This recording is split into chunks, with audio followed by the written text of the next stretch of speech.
some might say that pageantry is the pastime. That's true. You know what? In the Philippines, we have pageants all over the places.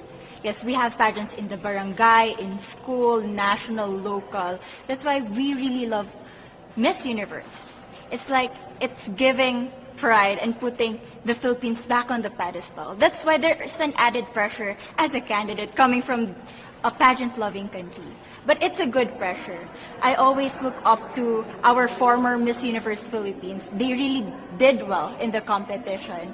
And now this is my time to show who I am, to offer what Rabiya can show to the rest of the universe. So I'm very happy, and at the same time, I'm excited to make all my kababayans proud, and hopefully I do.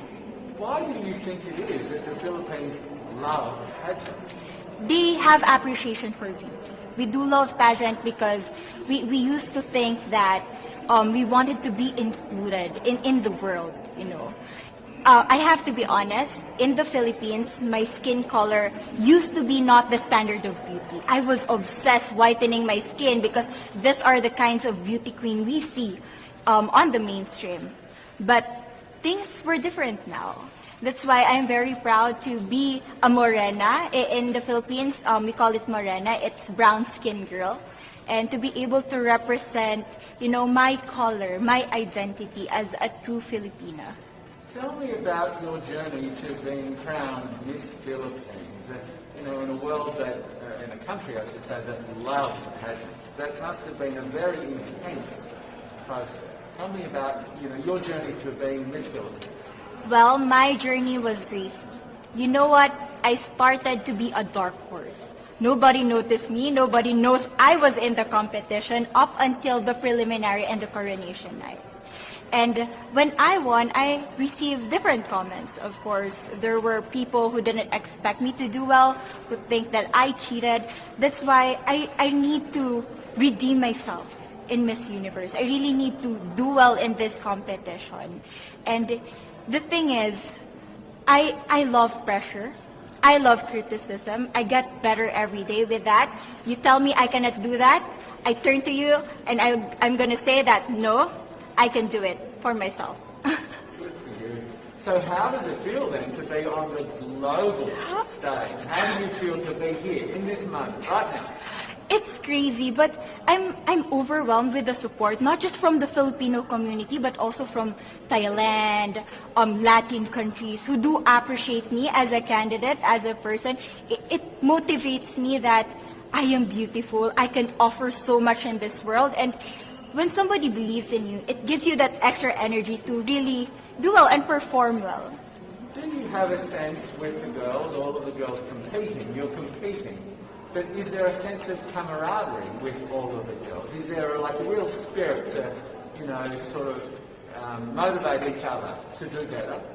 You know what? I have a different idea about Miss Universe. I thought it's going to be very competitive, in a healthy way, well, of course. But now I can see every girl helping each other, from fixing those hairs, from trying to zip up those outfits. It speaks of the closeness and the kind of camaraderie that we want to have.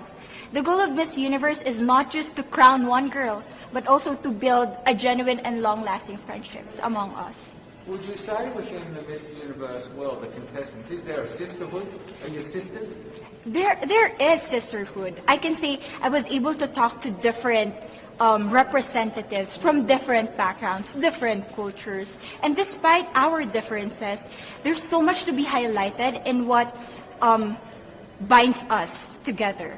And that is because we want to empower women. We want to have our advocacies. We want to speak for the things that we love. And that's a celebration of women and the beauty that we have.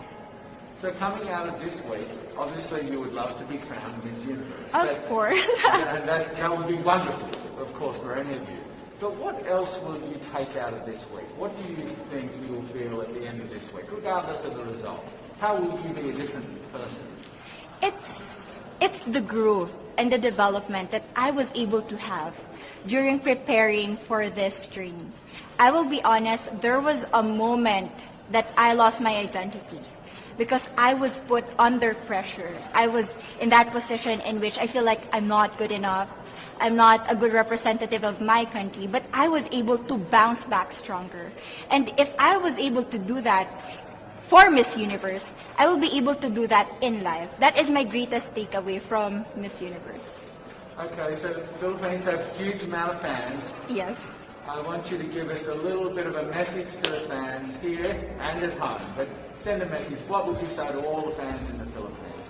To all my fans from the Philippines and from all over the world, maraming salamat po. Thank you so much for loving me and for believing in me. It means a lot to somebody who is so naive in this industry, who has no idea how to become a beauty queen on the first day of my journey. But because of your love and support, I was able to be the woman that I am today.